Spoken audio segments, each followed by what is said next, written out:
Hari ini kita akan belajar kembali kebenaran firman Tuhan. Bapak Ibu, ketika kita belajar firman akan mengkoreksi hati kita.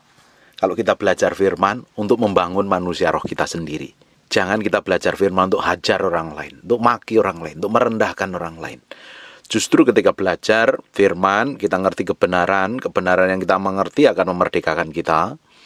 Dan membuat manusia roh kita semakin bertumbuh ke arah Kristus tentunya. Kita diberikan hikmat, pengertian, dan pewahyuan. Dan hidup kita ketika diubahkan Tuhan, hidup kita dipakai Tuhan untuk menjadi berkat bagi banyak orang. Hari ini kita akan lihat di kitab Wahyu mulai pasal yang ketiga, ayat yang ke-14 mulai. Hari ini kita mau lihat kedalaman hati kita sendiri. Bercermin dengan firman. Selama ini mungkin kita lebih suka bercermin dengan kesalahan orang lain. Kita suka melihat kelemahan orang lain mungkin. Kita melihat kegagalan orang lain. Sekarang kita lihat firman dan kita flashback diri kita sendiri. Lihat sampai kedalaman batin kita.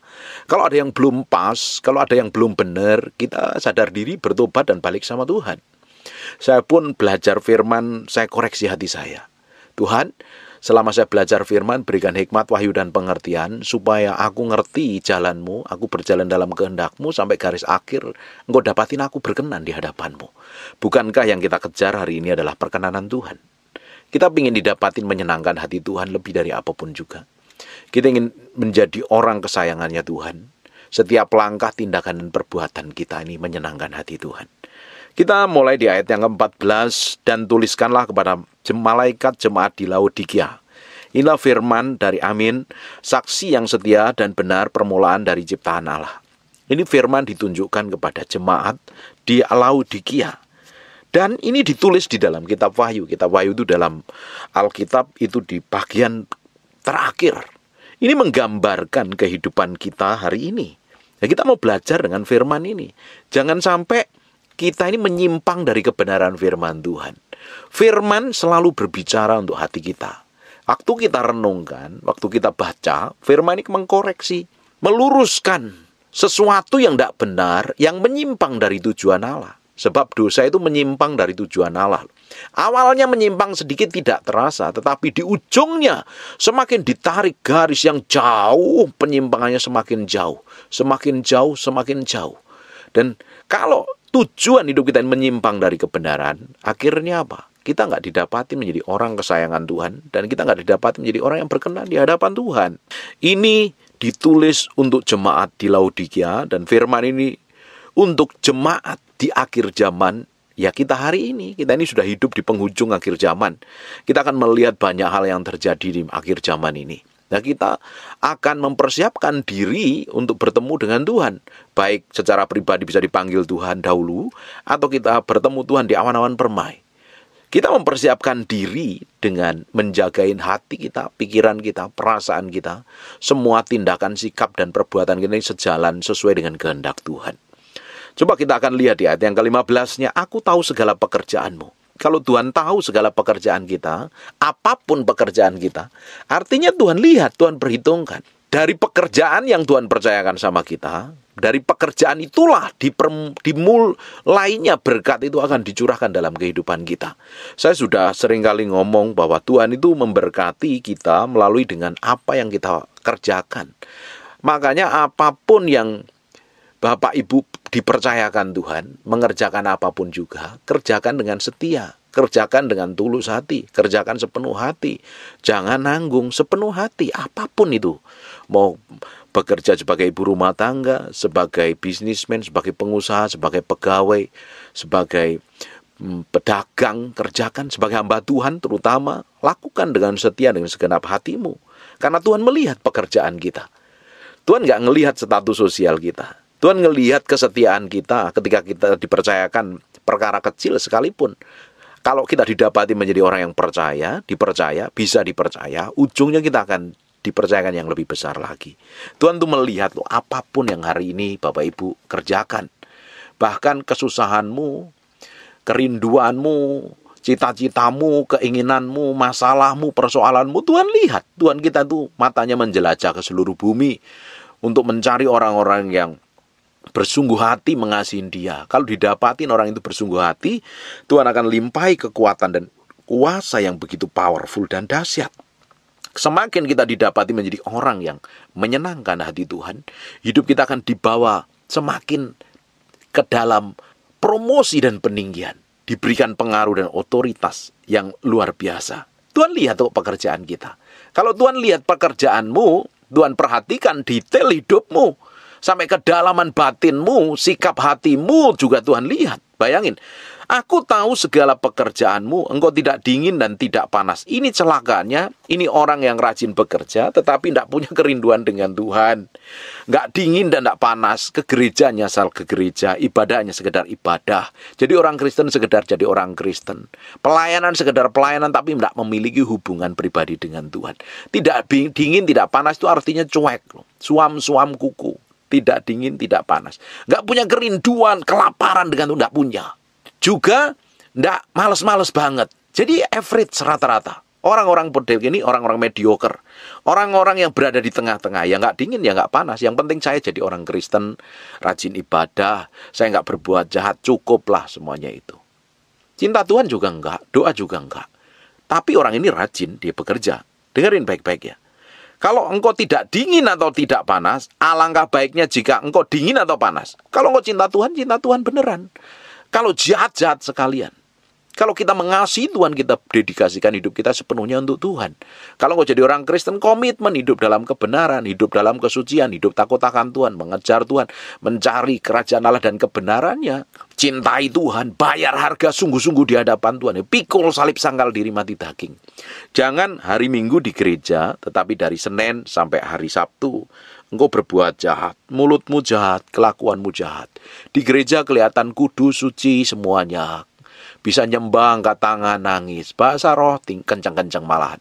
Tapi di luar gereja, mulutmu jahat, tukang gosip, jelekin orang, hatimu penuh iri, hatimu penuh dengki, hatimu penuh dengan kepahitan, dan lain sebagainya. Kalau hanya sekedar itu yang dikejar, hanya sekedar itu yang dilakukan, artinya engkau bisa kelihatan kudus di gereja, di luar gereja kelakuanmu seperti orang dunia. Ya, seperti antara rindu dengan Tuhan di sisi lain dengan cuek. Ya ini orang yang tidak dingin dan tidak panas. Orang yang average rata-rata. Dengerin baik-baik. Kalau engkau memiliki sikap hati seperti ini ya. Bahkan engkau nggak punya kerinduan sama sekali dengan Tuhan. Nggak pernah memiliki jam doa keintiman dengan Tuhan. Artinya cintamu dengan Tuhan itu palsu. Kita ini kalau cinta dengan pasangan kita akan luangkan waktu lebih banyak dengan pasangan kita. Kalau kita mencintai dulu waktu sebelum kita menikah, memutuskan menikah, dan kita masih pacaran, pendekatan dengan pacar kita dulu, kita maunya lebih banyak waktu diluangkan. Dengan orang yang kita kasihin, kita mau luangkan lebih waktu, lebih banyak lagi. Kita mau berikan hidup kita lebih banyak lagi untuk Tuhan.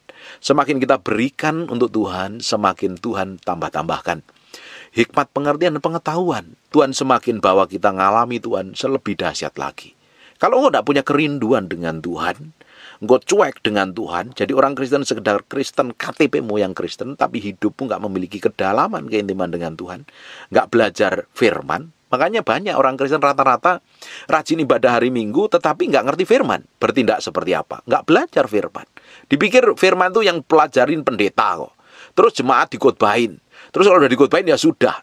Kita semuanya perlu belajar firman. Kita perlu ngerti firman. Karena firman yang kita mengerti ini akan memerdekakan kita.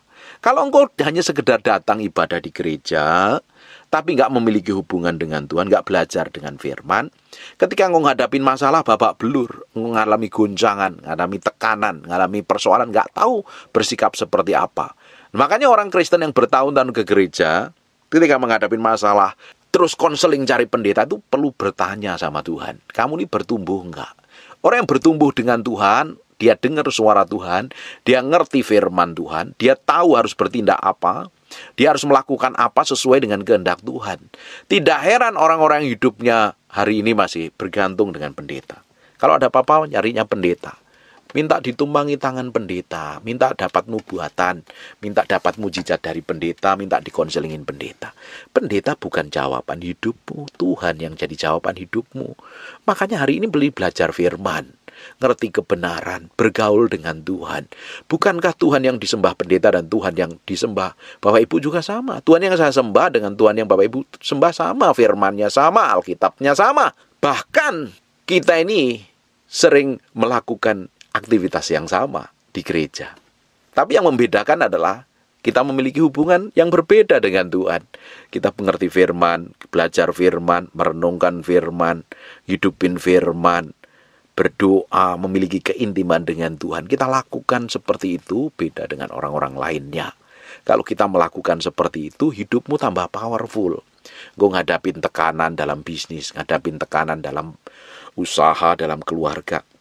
Engkau enjoy saja. Kamu tahu kok, kenal Tuhan siapa yang kamu sembah kok. Tapi kalau engkau nggak kenal siapa yang kamu sembah, akhirnya apa? Bawa belur hidupmu. Engkau nggak tahu meski bertindak apa. Bahkan bertindaknya malah bertentangan dengan kebenaran firman Tuhan. Itu yang lebih parah. Kalau kita ini waktu ngadepin masalah tekanan, himpitan, dan persoalan, kita bertindak yang tidak sesuai dengan kehendak Tuhan, akhirnya masalahmu bukan selesai, tambah muncul masalah baru. Hari ini mau jalan nih. Belajar firman, dengerin firman. Jadi orang Kristen yang rajin, punya gairah, punya semangat, punya kerinduan, pingin kenal Tuhan. Kita akan lihat, lanjutkan lagi ya. Aku tahu segala pekerjaanmu, engkau tidak dingin dan tidak panas. Alangkah baiknya jika engkau dingin atau panas. Jadi engkau suam-suam kuku dan tidak dingin atau panas, aku akan memuntahkan engkau dari mulutku. Orang yang tidak dingin, tidak panas, tidak punya kerinduan sama sekali. Ya pokoknya jalani hidup lah. Jadi orang Kristen cukup lah. Aku udah lahir baru, aku udah ke gereja, tapi nggak ngerti tujuan Tuhan, nggak ngerti firman. Nah orang-orang model kayak begini, jangan menganggap dirimu itu masuk surga nanti. Ke surga itu tidak semudah yang kamu bayangkan. Memang kamu setelah percaya Yesus, kamu ditebus dari dosa-dosamu, dari pelanggaranmu.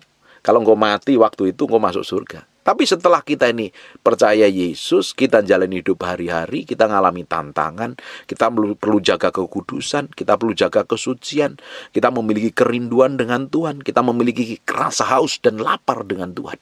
Tidak hanya cukup saya jadi orang Kristen, ke gereja cukup pulang dan gak ngelakuin apa-apa. Karena Tuhan punya tujuan dalam hidupmu.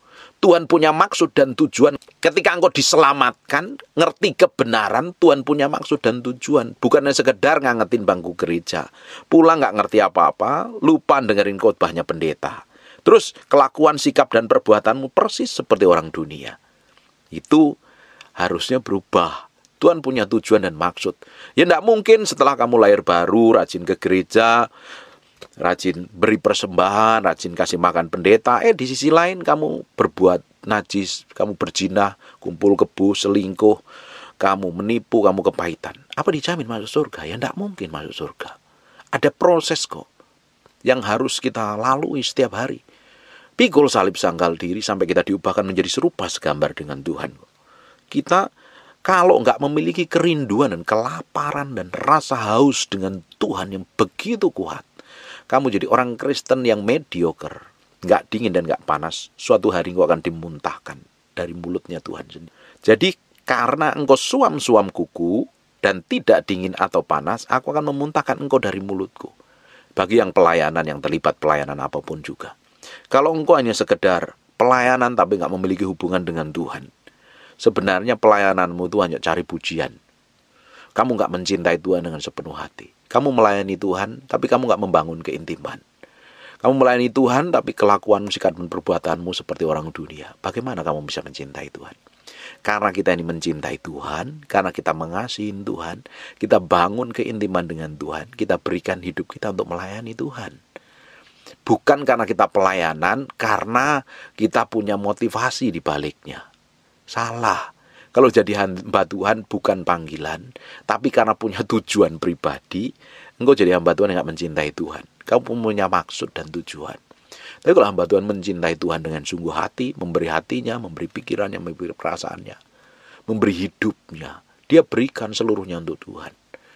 Kita kalau mau melayani Tuhan, ya kita harus sungguh-sungguh berubah. Kita harus memiliki hubungan kedalaman dengan Tuhan. Bagaimana mungkin kita melayani pekerjaan Tuhan, tapi di sisi lain kita nggak memiliki hubungan pribadi dengan Tuhan. Kosong, bohong, menipu. Tidak ada kuasa dan otoritas di dalamnya. Waktu kita ini menaruh hati kita sepenuhnya di hadapan Tuhan, kita membangun keintiman, pelan-pelan kan Tuhan beresin hati kita yang di dalam kita ini.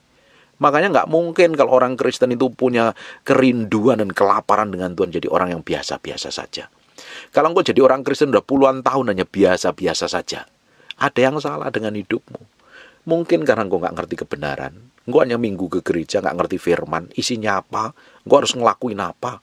Firman yang kamu ngerti akan memerdekakan kamu loh. Semakin kau kenal Tuhan, semakin kenal tujuannya, semakin kenal maksudnya. Karena Tuhan mau bawa hidupmu menikmatin semua kedahsyatan keajaibannya. Tuhan mau bawa hidup kita ini semakin hari tujuannya digenapi melalui kehidupan kita. Amin. Karena engkau berkata, aku kaya, aku telah memperkaya diriku dan aku tidak kekurangan apa-apa. Dan karena engkau tidak tahu bahwa engkau melarat dan malang, miskin, buta dan telanjang.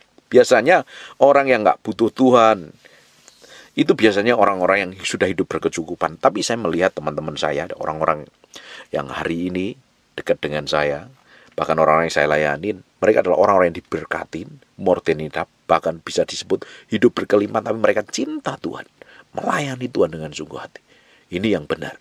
Tapi banyakkan di akhir zaman, banyak orang yang merasa dirinya kaya, tidak kekurangan apa-apa, dan karena merasa tidak melarat dan tidak kekurangan itu, dia nggak punya kerinduan dengan Tuhan. Coba kita akan lihat di 1 Timotius pasal yang ke-6 ayat yang ke-17. Peringatkanlah kepada orang-orang kaya di dunia ini agar mereka jangan tinggi hati dan jangan berharap pada sesuatu yang tak tentu seperti kekayaannya, melainkan pada Allah dalam kekayaannya memberikan kepada kita sesuatu untuk Dia. Harusnya yang jadi pengharapan kita bukan harta kita, bukan deposito kita, bukan jumlah di akun bank kita, di rekening kita, jumlahnya banyak, nolnya banyak banget. Bukan seperti itu. Bukan aset kita, bukan harta kita. Harusnya yang menjadi jaminan hidup kita adalah kalau kita ini sungguh-sungguh mengasihi Tuhan, berharapnya kita pada pertolongan Tuhan, pada keajaiban Tuhan, pada hal ilahi yang Tuhan sedang kerjakan dalam hidup kita. Pengharapan kita itu kepada Yesus Kristus Tuhan, bukan pada kekayaan. Kalau kita ini merasa tidak kurang, merasa hidup cukup, terus kita ini cuek, nggak peduli dengan Tuhan, bahkan sinis dengan perkara rohani. Kamu jadi orang Kristen rajin ke gereja, tapi suatu hari kamu nggak dingin, nggak panas, suatu hari akan dimuntahkan Tuhan. Kamu merasa kamu kaya, kamu bisa pakai barang mewah di hadapan manusia, semuanya bisa memuji engkau dengan pakaianmu, dengan apa yang kamu miliki dan lain sebagainya. Tapi di mata Tuhan, orang-orang yang merasa seperti ini adalah orang melarat, malang, miskin, buta, dan telanjang. Kalau Tuhan ngomong seperti ini, apa dia masuk dalam kerajaan Allah? Tentunya enggak toh. Kalau Tuhan ngomong, engkau melarat, malang, miskin, buta, dan telanjang. Harusnya, kalau kita diberkatin, harusnya ya, semakin kita ini bisa dipakai Tuhan luar biasa.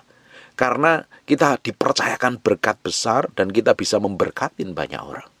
Kalau Tuhan percayakan berkat dalam hidup kita, artinya Tuhan punya tujuan dari setiap berkat yang Tuhan berikan kepada kita. Artinya Tuhan mau berkatin kita, semakin menjadi pipa sambungan berkat buat orang-orang yang kurang beruntung tentunya. Bukan untuk memperkaya kita sendiri. Kalau Bapak Ibu hidup dalam kelimpahan, tanya Tuhan, Tuhan punya maksud apa kalau Tuhan berikan kelimpahan dalam hidupmu? Harusnya, kalau Tuhan percayakan berkat dalam hidupmu, Tuhan harusnya engkau ngerti rencananya. Rencana Tuhan harus digenapi dalam hidupmu. Semakin hari, semakin engkau akan didapatin menyenangkan hati Tuhan. Karena engkau semakin dipercayakan banyak, engkau akan terima banyak. Engkau punya tanggung jawab banyak harusnya. Powerful nggak ini? Tapi ternyata banyak orang dipercayakan berkat, nggak peduli dengan Tuhan, dingin, suam-suam kuku, hidupnya ngawur. Makanya hari ini dengar firman ini di ayat yang ke-18, maka aku menasihatkan engkau supaya engkau membeli daripadaku emas yang telah dimurnikan dalam api, agar engkau menjadi kaya, dan juga pakaian putih. Tadi orang yang ngakunya kaya, memperkaya, tidak kekurangan apa-apa, ternyata di hadapan Tuhan itu melarat. Karena dia melarat, dia harus membeli daripadaku emas yang telah dimurnikan dalam api, agar engkau menjadi kaya, dan juga pakaian putih. Kan tadi disebut malang, miskin, buta, dan telanjang. Dia harus pakai pakaian putih, supaya engkau memakainya agar jangan kelihatan ketelanjanganmu yang memalukan, dan lagi minyak untuk melumas matamu supaya engkau dapat melihat. Karena engkau buta, engkau harus dilumas dengan minyak supaya matamu bisa melihat. Emas yang murni itu berbicara tentang pemurnian hati kita yang di dalam kita loh. Pemurnian hidup kita yang tidak benar sesuai dengan kehendak Tuhan. Yang kita ngawur pakai cara pandang kita sendiri. Kita bertindak semau kita sendiri. Kita mau jalan ngikutin kehendak Tuhan. Kita mau nyenangin hati Tuhan. Kita mau hidup berkenan di hadapan Tuhan. Kita mau melakukan segala sesuatu yang menyenangkan hatinya tentunya. Jangan sampai kita didapati menjadi orang yang hari ini bisa hidup dalam kelimpahan, tidak kekurangan apapun. Tapi di mata Tuhan melarat, malang, miskin, buta, dan telanjang. Makanya harus dengar firman ini supaya kita dipulihkan Tuhan. Bapak Ibu, makanya Alkitab katakan kan, lebih susah orang kaya masuk kerajaan Allah daripada unta masuk lubang jarum. Kenapa? Karena biasanya orang kaya hatinya ada nempel kekayaan. Kenapa? Di mana hartamu berada, di situ hatimu berada. Makanya yang jadi harta yang paling utama dan terutama adalah pribadi Tuhan sendiri dalam hidup kita.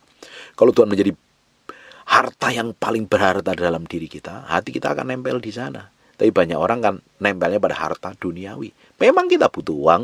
Saya pun pelayanan butuh duit. Setiap pelayanan meski beli tiket dan lain sebagainya, bayar hotel dan lain sebagainya, kita butuh duit. Tetapi uang bukan segala-galanya. Tuhan yang jadi utama.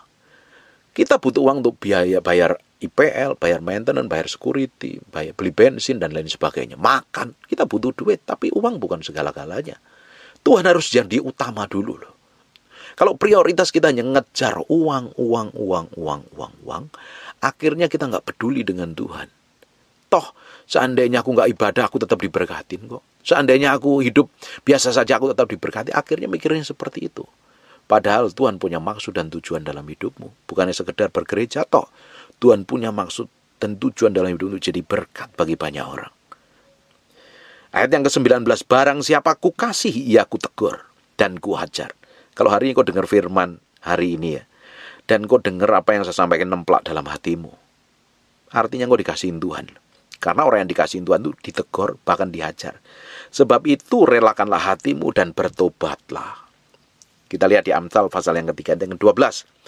Karena Tuhan memberi ajaran kepada yang dikasihinya, seperti seorang ayah kepada anak yang disayanginya. Kalau hari ini dengar firman, tertemplak, tertegur, artinya Tuhan sayang sama kamu. Kadang kalau terlalu ndablek, kadang dibenturin dengan persoalan-persoalan, dan kau perlu butuh Tuhan benar-benar kok. Makanya kita ini harus mengasihi Tuhan sungguh-sungguh. Tanpa engkau ditegur, tanpa engkau dihajar pun kau sudah mencintai Tuhan, jalan dalam ketetapannya. Ada orang-orang yang bebal, ada orang-orang yang keras kepala. Sudah tahu dosa tetap dilakukan, ujungnya kebentur masalah. Bahkan ada orang yang udah kebentur masalah pun gak balik sama Tuhan, itu namanya terlalu bebal, terlalu bodoh. Harusnya hari ini dengar firman, nemplah hatimu, ambil keputusan untuk berubah dan bertobat. Balik dengan Tuhan. Ini udah akhir zaman, ini seringkali ada dalam hati kita.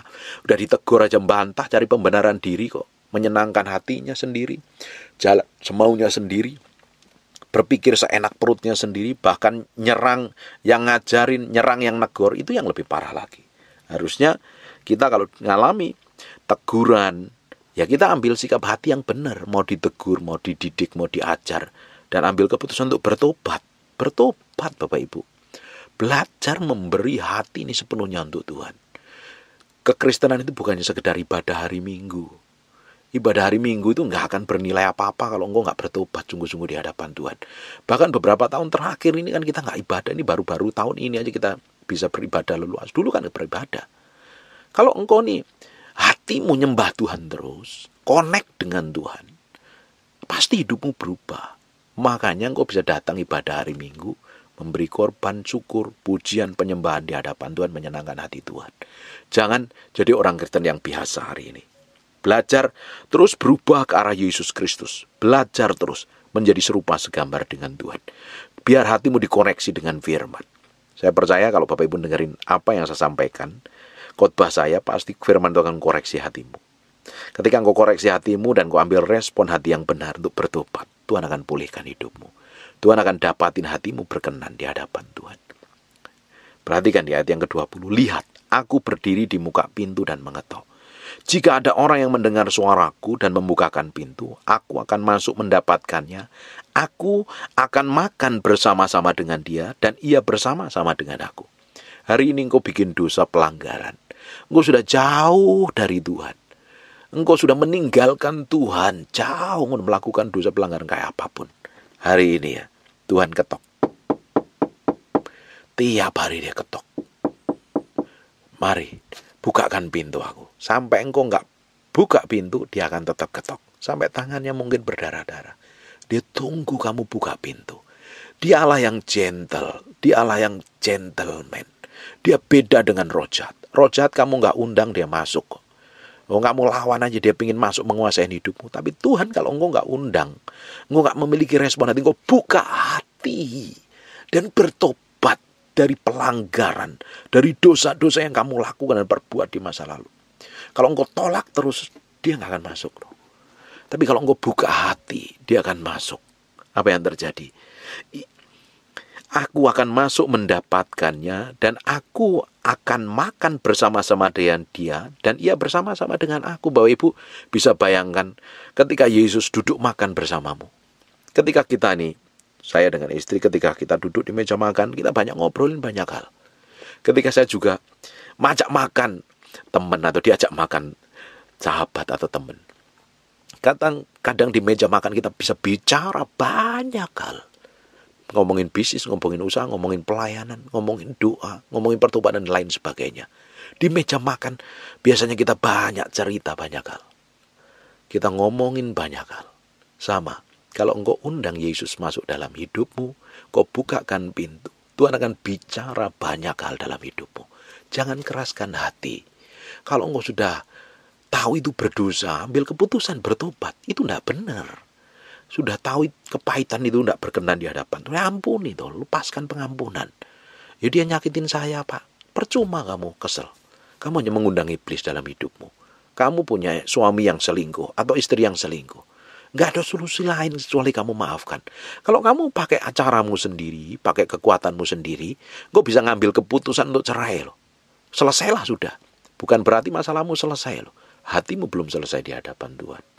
Makanya belajar melepaskan pengampunan, berdamai dengan diri sendiri, koreksi hati, dengar firman seperti ini, sampai kedalaman batinmu, semua yang busuk, yang jahat, yang tidak berkenan di hadapan Tuhan. Izinkan Tuhan mencabut sampai ke akar-akarnya. Izinkan Tuhan memulihkan hidupmu, dan dia makan bersama kamu di meja makan. Tuhan akan ceritakan banyak hal di masa depan, tentang hidupmu tentunya. Tuhan punya rencana ilahi. Tuhan sanggup buka jalan. Tuhan punya tujuan ilahi. Tuhan akan pulihkan hidupmu. Tuhan akan berkati engkau. Tuhan akan angkat engkau. Tuhan akan promosi engkau dengan caranya yang ajaib.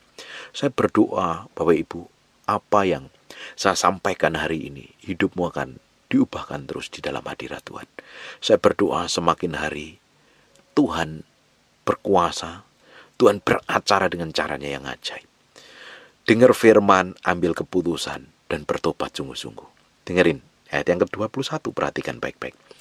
Barang siapa menang, kalau menang dengan dirinya sendiri, menang terhadap dirinya sendiri, menang terhadap egonya, menang terhadap hawa nafsunya, menang terhadap dosa, menang terhadap pelanggaran, menang terhadap semua yang ngikat hidupnya.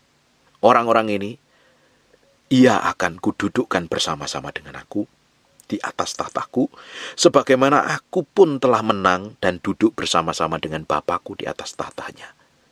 Siapa bertelinga, hendaklah ia mendengarkan apa yang dikatakan Roh kepada jemaat-jemaat. Dengerin baik-baik. Engkau hari ini yang suam-suam kuku, udah malas belajar firman, malas dengerin firman. Puji Tuhan Bapak Ibu dengerin firman yang saya sampaikan hari ini. Artinya engkau memiliki kerinduan dan kelaparan dengan Tuhan. Puji Tuhan, hampir tiap hari puluhan ribu orang dengerin khotbah saya. Puji Tuhan, mereka memiliki kehausan dan kelaparan dengan Tuhan. Bahkan dengerin khotbah pendeta-pendeta lain yang bagus juga banyak. Tapi juga perlu pengajaran dari hamba Tuhan lain. Engkau punya kerinduan dan kelaparan dengan Tuhan. Dengar firman, semakin dengar, semakin hidupmu diubahkan. Dan engkau juga bangun keintiman dengan Tuhan. Doa, pujian, penyembahan kamu berikan sepenuhnya di hadapan Tuhan. Semakin kamu menyembah, memberikan hatimu di hadapan Tuhan, semakin engkau dibawa dalam pusat kehendak-Nya. Semakin mempermuliakan namanya, semakin engkau dibentuk sesuai dengan apa yang Dia mau, dan ujungnya engkau akan menikmati semua kebaikan Tuhan. Engkau akan didudukkan bersama-sama dengan Allah di atas tahta. Luar biasa kan? Karena Yesus pun juga mengalami penderitaan yang lebih parah daripada yang pernah kita alami hari ini. Yesus dianiaya, diludah, difitnah, dituduh, bahkan digebukin, dipukulin, macam-macam. Yesus menang terhadap dirinya sendiri. Secara manusia, Yesus menang. Dan ujungnya hari ini, Dia ada di surga. Powerful nggak? Harusnya kita belajar nih. Belajar dari kehidupan Yesus. Yesus mengalami kemenangan. Bahkan ketika Dia bergumul, waktu Dia mau di kayu salib, Dia doa di Getsemani sebelum Dia mengalami penderitaan itu. Dan Dia menang terhadap itu. Akhirnya pada kemuliaan. Tidak ada kemenangan tanpa peperangan. Tidak ada kemenangan tanpa pikul salib sangkal diri. Tidak ada pertobatan tanpa adanya kemauan dan kerinduan untuk bertobat diubahkan Tuhan. Saya berdoa firman yang hari ini kita pelajarin sungguh-sungguh mengubahkan hatimu, membawa hidupmu semakin hari semakin menyenangkan hati Tuhan, dan didapati menjadi orang kesayangan Tuhan. Amin. Tutup matamu, tutup Alkitabmu, kita berdoa. Bapak, terima kasih buat firman-Mu. Kami kembalikan semua untuk hormat kemuliaan bagi Raja kami yang maha mulia, dalam nama Yesus. Kami materikan firman-Mu dengan darah anak domba Allah nempel dalam hati kami, berhari-hari, berminggu-minggu, berbulan, firman jadi kehidupan. Kamu berdoa biar dengan kasih karunia-Mu dan anugerah-Mu dan kemurahan-Mu, Engkau sendiri yang beracara dalam kehidupan kami ya Tuhan. Bahwa kami mengalami kemenangan demi kemenangan terhadap diri kami, terhadap kedagingan kami. Ubahkan kami dalam hadirat-Mu. Dan Hamba-Mu berdoa, setiap orang yang rajin mendengar firman yang Hamba-Mu sampaikan diberkatin, dipulihkan, mengalami breakthrough dan terobosan. Hamba-Mu berdoa Tuhan, Kau campur tangan. Aku menyerahkan sepenuhnya ke dalam tangan kuasa. Mau berdoa untuk orang yang sakit dan mengalami kelemahan tubuh oleh bilur Yesus, oleh darah Yesus, jadilah engkau tahir, jadilah engkau sehat, jadilah engkau sembuh. Jadi seperti aku doakan dan katakan dalam nama Yesus. Haleluya.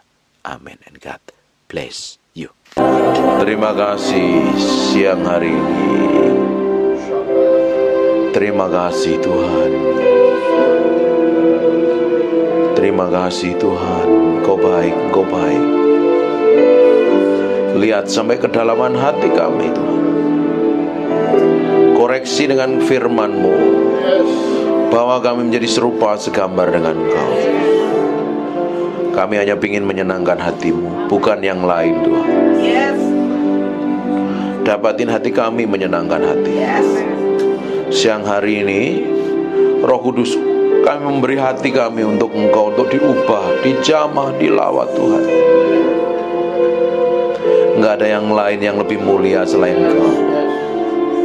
Enggak ada yang lain Tuhan. Buat hati kami nempel dengan Engkau Tuhan.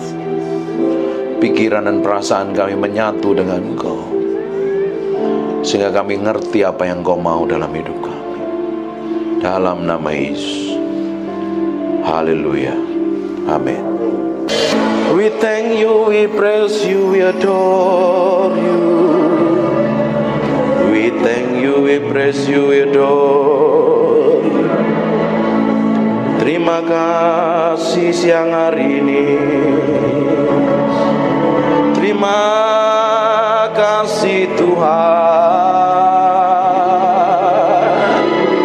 Terima kasih. Terima kasih.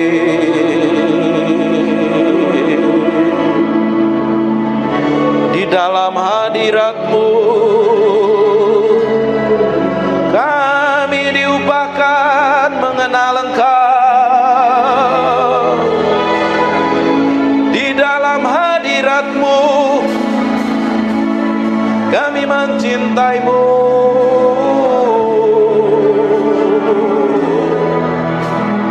Mencintai-Mu, Roh Kudus. Roh Kudus.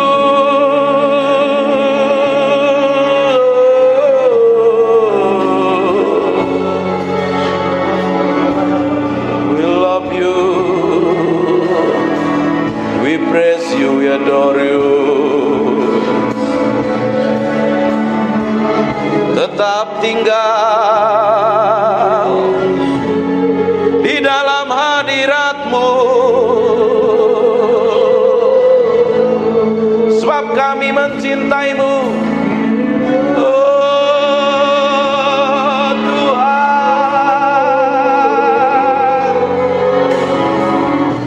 Tuhan, Tuhan.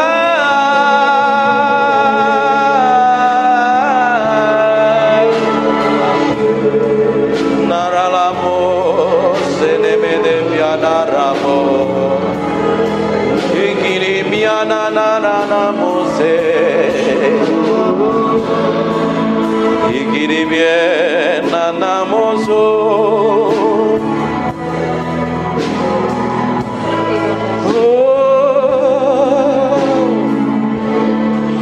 We praise you, we praise you, we praise you. We praise you, we praise you.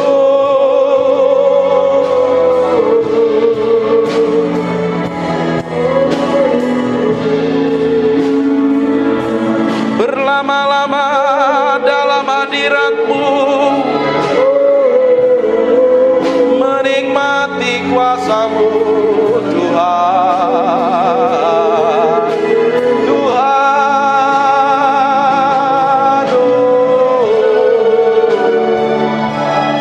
Inananaramore, ikinemiananaranamos. Terima kasih Tuhan. Biar roh hikmat wahyu turun di antara kami, menyingkapkan pribadi-Mu yang ajaib, sehingga kami mengerti kehendak-Mu, berjalan dalam pusat hati-Mu. Oh Tuhan, siang hari ini urapi kami semua tanpa terkecuali.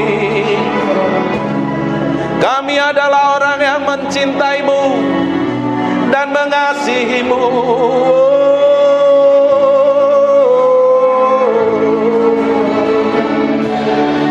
Haleluya, haleluya, haleluya.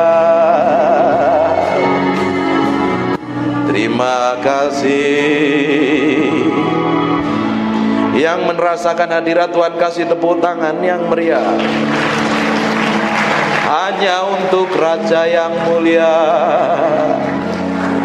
Haleluya, amin. Silakan duduk dalam hadirat Tuhan.